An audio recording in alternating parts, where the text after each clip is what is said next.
Mid-flight, on an international journey, business class erupted in chaos.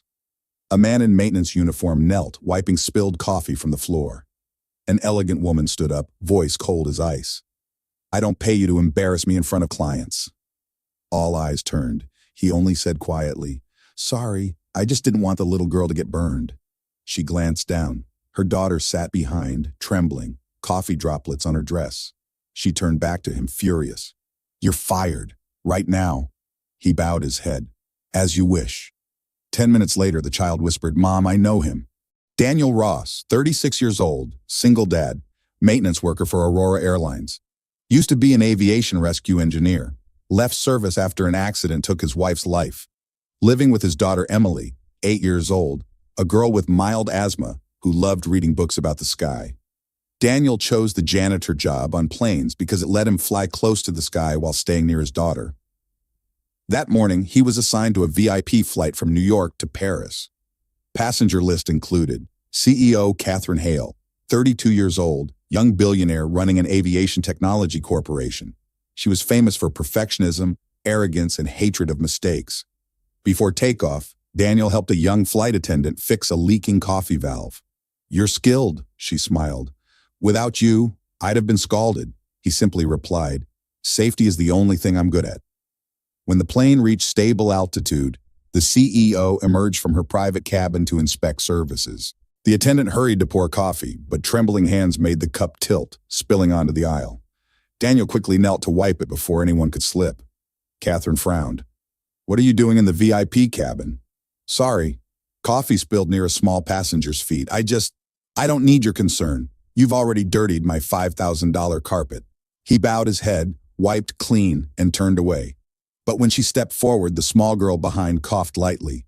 Daniel offered the child water, smiled. "Drink this, you'll feel better." She looked at him suspiciously. "Do you know my daughter?" "No, I just recognize that kind of cough." "What do you mean?" "My daughter does the same." But Daniel's recognition ran deeper than a simple cough. He'd heard that exact pattern before. The slight wheeze, the quick inhale, the way the child's hand went to her throat. Classic mild asthma trigger, probably from stress or temperature change. He'd learned to recognize it intimately over the past 4 years. Since the accident. Since Emily had developed anxiety-induced asthma after watching her mother die.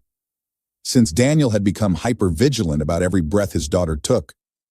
The accident had been sudden. A multi-car pileup on a rainy highway. Daniel had been driving. Sarah, his wife, in the passenger seat. They'd been arguing about his job. She'd wanted him to quit aviation rescue. "It's too dangerous. Think about Emily." "I am thinking about Emily. I'm thinking about making the world safer for her." "You can't save everyone, Daniel." "I can try."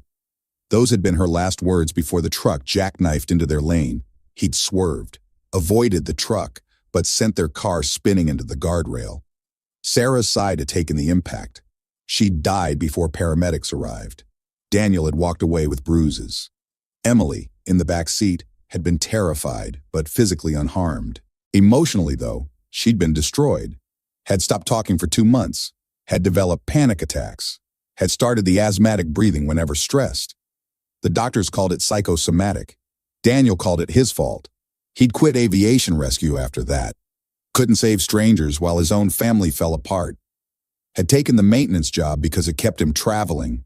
Gave Emily stability of routine. Let him work with planes without the pressure of life or death decisions. He'd become invisible, just another worker in uniform. No one looked twice at maintenance staff, and that had been comforting. No expectations, no heroics, just honest work and going home to Emily.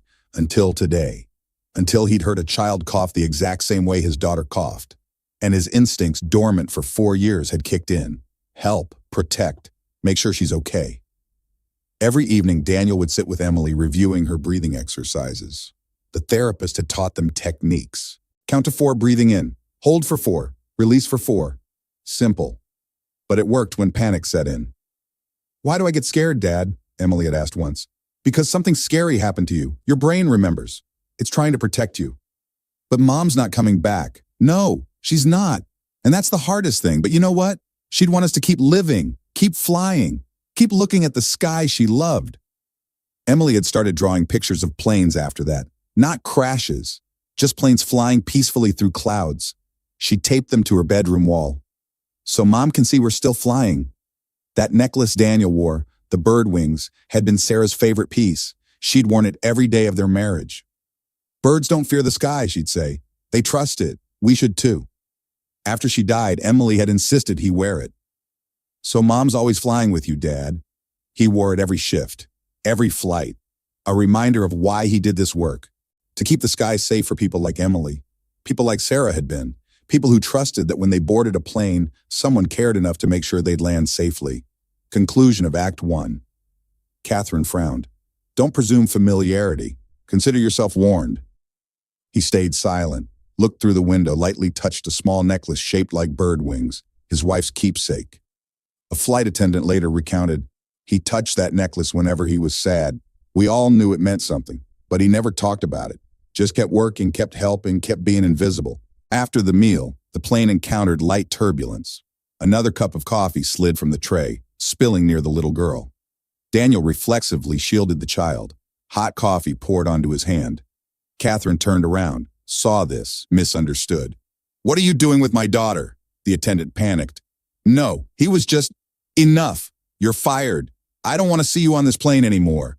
Daniel stood up, voice still calm. If you want, I'll leave the cabin, but let me finish checking the electrical resistance stabilizer. There's a small noise coming from the rear cabin. Are you arguing with my order? No, I just don't want the system to fail mid-flight. Security, escort him down to the lower deck. He was temporarily held in the technical bay. At the same time, the plane suddenly experienced a brief electrical disruption. Lights flickered. The captain reported, load system overheating, switching to manual. Daniel heard this, shouted, don't reset everything. Wire 11 will catch fire. No one listened. He opened the inspection panel himself, hands still burned. He used his personal cable to create a temporary connection, stabilizing the voltage. 15 minutes later, the plane stabilized. The crew celebrated. No one knew who saved the system. Catherine still thought everything was normal, just shrugged. Good, continue. But the crisis had been more severe than anyone realized except Daniel. Wire 11 was a critical junction in Aurora's newest aircraft model. A design flaw Daniel had reported 6 months ago when he'd first noticed unusual heat signatures during routine maintenance. He'd filed a formal report.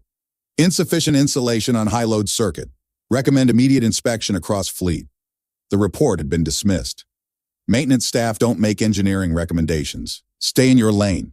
But Daniel knew planes, had designed rescue equipment for them, had crawled through wreckage understanding exactly how electrical fire spread, how quickly they could turn catastrophic, how many seconds crews had to respond before cabin integrity failed. He'd known Wire 11 was a disaster waiting to happen. And today, mid-flight, loaded with VIP passengers, including the CEO who'd ignored his report, it had started to fail, exactly as he'd predicted. When he'd heard the captain say reset, he'd known immediately what would happen. Full system reset would surge power through all circuits simultaneously. Wire 11, already compromised, would overload, would arc, would ignite surrounding materials, would fill the cabin with smoke within 90 seconds, would turn this luxury flight into a death trap. So he'd acted, despite being fired, despite being confined, despite knowing he'd face consequences, because that's what rescue engineers do. They don't wait for permission. They don't calculate career implications. They see danger and neutralize it. The temporary cable connection he'd created was textbook emergency procedure. Bypass the compromised wire, reroute power through redundant system, stabilize load, prevent cascade failure. He'd done it hundreds of times in training, dozens of times in actual emergencies. But he'd never done it while being detained for trying to protect a child from hot coffee. The irony wasn't lost on him. Fired for caring too much. Imprisoned for insisting on safety, saving lives while being punished for doing his job. This was his life now. This was what happened when you cared about people more than protocols. When the lights had come back on, when he'd heard the crew celebrating, when he'd sat alone in the technical bay with burned hands and a maintenance manual, he'd thought about Sarah, about their last argument. You can't save everyone, but I can try, Sarah. I have to try. The technical bay was cold, dark except for emergency lighting.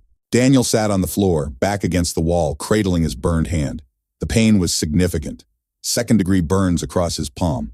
He should report to medical, get treatment.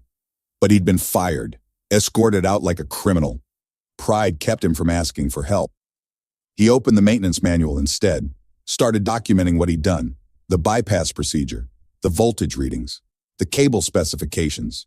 Someone needed to know that wire 11 wasn't isolated. It was systemic, would recur unless engineering addressed it. He wrote carefully, ignoring the pain, drew diagrams, noted temperature thresholds, calculated failure probability across the fleet. This plane had been lucky. He'd been here. Next time, maybe no one would be. Through the thin walls, he could hear passengers disembarking, laughing, oblivious to how close they'd come. And that was okay. That was the point. They shouldn't have to know, shouldn't have to fear. He heard a child's voice. "Mom, can we fly again soon?" A woman's voice. "Maybe next month, sweetheart." Catherine's daughter, safe, unaware, exactly as she should be. Daniel smiled through the pain. This was why he did it. For children who got to stay children, who got to love flying instead of fearing it. In the darkness, Daniel looked at his wife's necklace, whispered, "See, I'm still keeping the sky safe." When the plane landed in Paris, Catherine prepared to leave when she heard a small voice behind her. "Mom, he saved me." "What?" "When I coughed, he blocked the coffee for me. His hand is all red."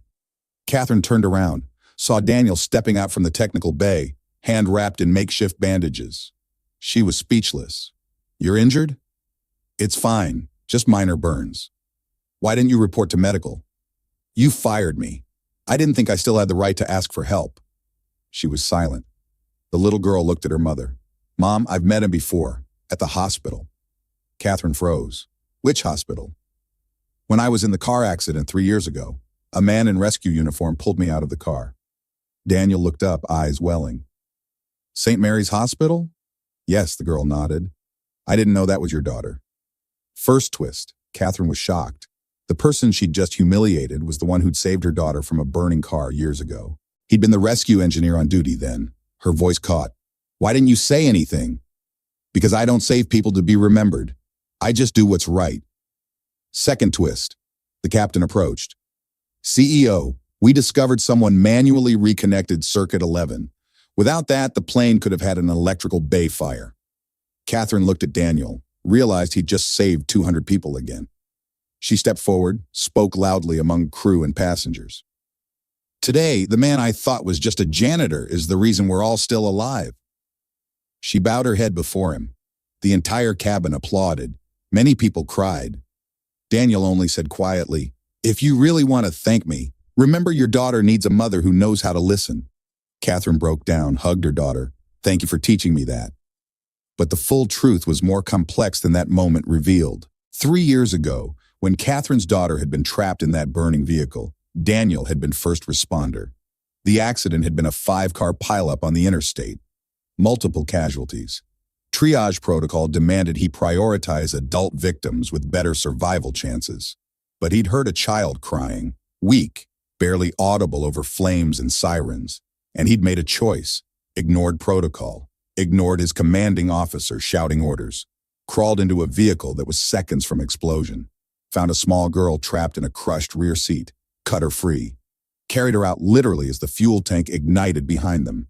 He'd saved her life and been formally reprimanded for violating triage protocol. You risked your own life and compromised the operation for one victim. She was a child. She was one life among many. You don't make those calls. That reprimand had been part of why he'd left aviation rescue. The realization that in a system built on logic and efficiency, his instinct to save children first, to never abandon the vulnerable, to prioritize the helpless, that instinct was considered a flaw. Catherine hadn't known any of this. She'd been told her daughter was saved by emergency services, had written a generous check to the hospital, had never asked for names, had never thought to find out who, specifically, had pulled her baby from fire. And now that person was here. The janitor she'd humiliated, the maintenance worker she'd fired, the invisible man who'd saved her daughter once and just saved her again. And she'd treated him like dirt. The shame was overwhelming, not just for today, but for every time she'd walked past maintenance staff without acknowledgement, every time she'd dismissed safety reports, every time she'd prioritized image over people. Every time she'd confused authority with wisdom. "I've been so blind," she whispered. "No, you just forgot to look down." Most people do. They think the people below them are less important, but we're the ones holding everything up. The passengers who'd witnessed the scene had recorded it. By the time they'd reached the terminal, the video was viral. CEO fires hero janitor, then discovers the truth. Headlines everywhere. Catherine's phone exploded with calls, board members, press, investors, everyone wanting her response. She'd made only one statement: "I was wrong, completely wrong, and I'm going to spend the rest of my career proving I can learn from this." The board had been less forgiving. Emergency meeting called before she'd even left the airport. They'd convened via video conference in a private lounge. Catherine sitting alone facing 12 angry faces on screens. "This is a PR disaster," the chairman said. "You fired a hero, on camera, in front of passengers who are now all over social media calling us heartless." "I know. I was there. Do you understand what this does to our brand? Aurora is supposed to represent excellence, safety, care, and our CEO is caught on video humiliating the person who saved everyone's lives." "I understand, and I take full responsibility." "Responsibility isn't enough. We need damage control. I need to make it right, not spin it, not PR it, actually make it right." The chairman had been silent for a long moment. "What are you proposing?" "Reinstate Daniel Ross. Publicly apologize, not a corporate statement. Me, personally, on camera, owning what I did wrong. Then I want to create a position for him, head of humanitarian safety. Give him authority to implement every safety recommendation he's ever made." "That's expensive." "Cheaper than a crash. Cheaper than what we'll pay in lawsuits if we ignore his warnings and something happens. The board will need to vote. Then let them vote. But I'm doing this regardless. If you want to remove me as CEO over it, that's your choice. But I'm not going to lead a company that doesn't value the people who keep us safe." The vote had been close, 8-4 in her favor, but it had passed. Catherine had called Daniel that night. He'd been at home, Emily asleep upstairs, when his phone rang. "Mr. Ross, this is Catherine Hale. I know you have no reason to take this call, but I need to say something. I was wrong, profoundly wrong, not just today, but in how I've run this company, in how I've treated people, in what I've prioritized. And I want to make it right, not for PR, for real. Will you come back? Will you help me build something better?" He'd been quiet for a long time. Then, "Why should I trust you?" "You shouldn't. I've given you no reason to, but your daughter should get to see that adults can admit mistakes. That power doesn't mean being right. It means being willing to learn. And I'm willing. I'm asking, please." Another long silence. Another long. Then, "Okay, but on one condition. Anything. Every recommendation I make you read, personally, before it goes to anyone else. No filtering, no dismissing. You read it, you think about it, you decide, but you actually engage. I promise." That promise had changed everything. A passenger later recounted, when she bowed to him, it wasn't performative, it was genuine.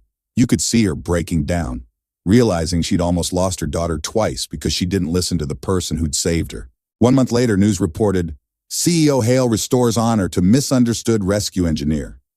Catherine publicly apologized to Daniel at a press conference. "We're often blinded by status, but that day, I learned the people who keep the sky safe are the ones we notice least." She appointed him head of humanitarian safety for Aurora Airlines. Daniel declined. "I just want to do what I'm good at," she said. "Then teach others to do what you do." The airline launched Kind Sky, a program training rescue skills and human empathy for all staff. Logo, hands holding small wings. Caption engraved below, "Because kindness keeps us flying." At the launch, Catherine spoke, "Heroes don't always wear suits. Sometimes they wear maintenance uniforms with scarred hands and hearts that still believe in doing good." Symbol of rebirth. Daniel and Emily stood on the platform with Catherine and her daughter, 2 women from different worlds, now smiling together. But Kind Sky became more than internal training. It became an industry standard. The program didn't just teach emergency procedures. It taught staff to recognize the human element in every situation, to value the person cleaning the aisle as much as the person buying first class, to understand that safety came from everyone caring, not just designated responders caring. Daniel's curriculum was revolutionary. 1 week technical training, 1 week working every position on a plane from pilot to janitor. 1 week interviewing passengers about their fears, needs, experiences. You can't protect people you don't understand. You can't serve people you don't see. So learn to see everyone. Learn that the person handing you coffee is someone's parent, that the child kicking your seat might have anxiety, that everyone on this plane is someone's everything. Other airlines noticed, started adapting the program. Within a year, Kind Sky principles had spread to 12 carriers across 4 continents. Daniel had accidentally revolutionized aviation safety culture by insisting that empathy was a survival skill. Emily had gotten involved too. At 9 years old, she'd created a children's version of the safety guide. Simple language, colorful illustrations, explaining not just what to do in emergencies, but why it mattered. If you see someone who needs help, help them, because that's what my dad does, and he's the bravest person I know. The guide had been distributed to every child flying Aurora. Thousands of kids learning that heroes didn't need capes, they needed compassion. Catherine's daughter had become Emily's best friend. The 2 girls bonded by trauma and rescue, inseparable. They'd started a school project together, interviewing people whose lives had been saved by strangers, documenting stories of unnamed heroes, proving that most good in the world came from people no one remembered. My mom used to think important people were people with titles, Catherine's daughter explained in one interview. But then she met the janitor who saved me twice, and she learned important people are just people who care. The project had won national recognition, been featured in textbooks, inspired other kids to look for everyday heroes in their lives. The ripple effects extended beyond aviation. Hospitals adopted Kind Sky principles. Hotels implemented them for housekeeping. Schools taught them to students. The idea that everyone deserves recognition, that every role matters, that seeing people create safer systems, that had become mainstream. Daniel had been invited to the White House, had declined most honors. Give them to the flight attendants, the mechanics, the people doing this work every day without recognition. But he'd accepted one. Emily's school named their library after him, the Daniel Ross Center for Everyday Heroes. At the dedication, Emily cut the ribbon. My dad says heroes are just people who care when it's hard, who help when it's easier not to. That's what this library celebrates. The audience gave her a standing ovation. Daniel, standing in the back, cried. His daughter, his brave, beautiful daughter, who'd learned not fear but courage, not bitterness but hope. From this day forward, I choose to see the people who keep my world safe. I choose to acknowledge those who serve without recognition. I choose gratitude over entitlement. I will honor the invisible hands that hold us up. 1 year later, Daniel took Emily to see Aurora's new airshow demonstration. Kind Sky logo printed on the aircraft fuselage. Catherine was there too, dressed simply with her daughter. She said softly, "You've changed so much, not just systems, but people." He smiled. "No, I just reminded them who keeps them safe." The 2 girls played together, laughter echoing. Catherine looked at him. "Sometimes I wonder if the plane hadn't had that malfunction that day. We'd probably still be living on parallel tracks. But fate didn't allow that." Final scene. Sunset light reflected off the plane's windows, casting 4 people looking up at the sky together. The narrator's final voice rang out. Sometimes the person fired from their job is the one who keeps the whole world from falling. But the year had built something neither had expected, a genuine friendship across class divides. Daniel and Catherine had dinner monthly, always casual, always honest. She'd learned to ask about Emily's asthma, about Daniel's struggles affording medication on janitor wages, about the reality of working class life she'd never seen from her penthouse office. And he'd learned about her struggles too. The pressure of running a company at 32, the loneliness of power, the terror she'd felt watching her daughter nearly die, the guilt of having been on a business call when the accident happened, too busy to drive her daughter herself. "We're more alike than different," she'd said once. "How?" "We're both parents who failed our kids, who got a second chance we didn't deserve, who are trying to do better." "I don't think you failed. I almost got her killed by ignoring safety warnings, by prioritizing efficiency over caution, by not listening to people like you. That's failure. But you learned. That's what matters." They'd stood at the air show watching their daughters, and Catherine had said, "You saved my daughter twice, saved me once, saved an entire plane of people. How do I ever repay that?" "You already have, by changing, by listening, by building a company that values the people I care about. That's all the repayment I need." Emily had walked over, tugged Daniel's sleeve. Dad, when I grow up, can I save people like you? You already do, sweetheart. Every time you're kind, every time you notice someone struggling, every time you help, you're saving people all the time. Catherine's daughter had added, My mom says Mr. Ross is why I'm alive. Is that true? Catherine had knelt down, eye level with both girls. Yes, and he's why you have a mom who finally learned to pay attention, to care about people, not just profits, to understand that the most important people are often the ones no one notices. The air show had ended with a fly past, planes in formation, trailing colored smoke, and on the ground, 4 people waved. 2 adults who'd learned to see each other. 2 children who'd learned that heroes were real and wore maintenance uniforms. Daniel had touched his wife's necklace, whispered, I kept my promise, Sarah. I kept the sky safe. And maybe, finally, I've kept our daughter safe too. Emily had heard, squeezed his hand. Mom would be proud of you. I hope so. I know so, because I'm proud of you. And that, Daniel thought, was enough. More than enough. That was everything. If you believe kindness can still fly higher than pride, share this story and subscribe to My Stories. We tell moments that remind the world that true heroes never need recognition, only a chance to care.